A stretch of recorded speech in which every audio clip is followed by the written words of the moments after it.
ఒక ఒరిజినల్ నిరసనలు లేదా ఉద్యమాలుంటాయి. ప్రజల్లో అసంతృప్తిని ఆహ్, వెలిబుచ్చడానికి ఉపయోగపడే రాజ్యాంగబద్ధమైనటువంటి నిరసనలు ఉండాలి. ఏ దేశంలోనైనా ఉండాలి. కానీ వాటిని మీరన్నట్టు హైజాక్ జేస్తారు. ఈ హైజాక్ జేసే శక్తులు మన దేశంలో ఎక్కువగా ఉన్నాయి. ముఖ్యంగా అక్రమ వలసదారులు. వీళ్ళు కోటానుకోట్ల సంఖ్యలో ఉన్నారు. వీళ్ళేమన్నా రేపొద్దున్న ఇలాంటి ప్రమాదానికి, ఈ దేశాన్ని అస్థిరపరచడానికి ఉపయోగపడే అంటే వీళ్ళు మారే అవకాశం ఉందా? ఈ శక్తులు? అంటే వాళ్ళే కాదు, ఆఫ్‌కోర్స్ వాళ్ళని కూడా వాడుకుంటారు.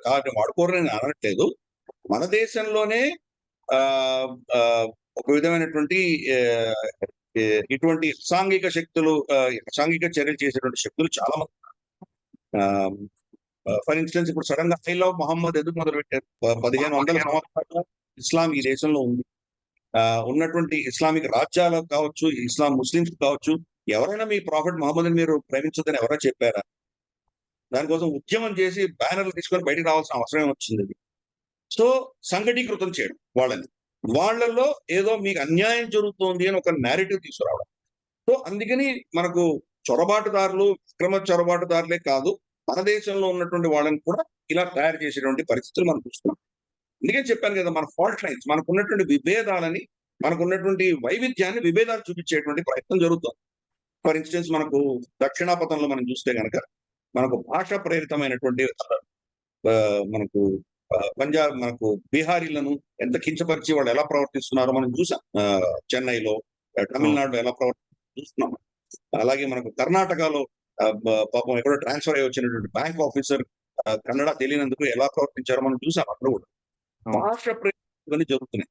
ఇంకా మరి ఇక్కడ ముందు మార్వాడీలకు కూడా అదే జేశారు గదా! ఇక్కడ మన హైదరాబాద్‌లో మార్వాడీల పట్ల ఏం జరిగిందో చూసాం. అది ఫ్లాప్ అయింది ఎనీవే. మన తెలుగు రాష్ట్రాల్లో కనీసం కొంత బెటర్ కానీ, ఎంతో కాలం ఇది ఉంటుందని మనం చెప్పలేం. ఎప్పుడు హ్మ్. పిచ్చి పిచ్చాచకం వస్తుందో తెలీదు. ఒక టూల్ కిట్ ఎవరో ఒకరు దీన్ని ముందుకు తీసుకువెళ్ళి, దానికి ఈ యొక్క డీప్ స్టేట్ యొక్క సపోర్ట్ వచ్చిందంటే గనక, అది మళ్ళీ మారొచ్చు మనకు తెలీదు. అలాగే ఈశాన్య రాష్ట్రాల్లో ఉన్నటువంటి వాళ్ళకి ఎటువంటి ఇబ్బందులు వస్తున్నాయో మనం చూస్తున్నాం. వాళ్ళందరిని చైనీస్ అనడము, వాళ్ళని ఈ వాళ్ళని ఏదో అవమానించడం, ఇవన్నీ చూస్తున్నాం. ఇన్‌ఫాక్ట్ ఈశాన్య రాష్ట్రాలకు వెళ్తే, ఇండియా నుంచి వచ్చారా మీరు అంటారు. అంటే మేము ఇండియన్స్ కాదన్నటువంటి ఒక అభిప్రాయం వాళ్ళలో తయారైపోయింది. సో, హ్మ్. అందుకని ఇటువంటి సమాజంలో ఉన్నటువంటి చిన్న చిన్న వైవిధ్యాలు ఏవైతే ఉన్నాయో దానిని వాళ్ళు అడ్వాంటేజ్‌గా తీసుకున్నారు.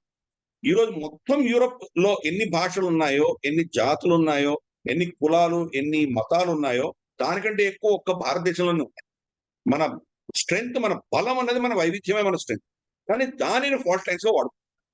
సో, హ్మ్. అది మనకున్నటువంటి పెద్ద ప్రమాదం అది.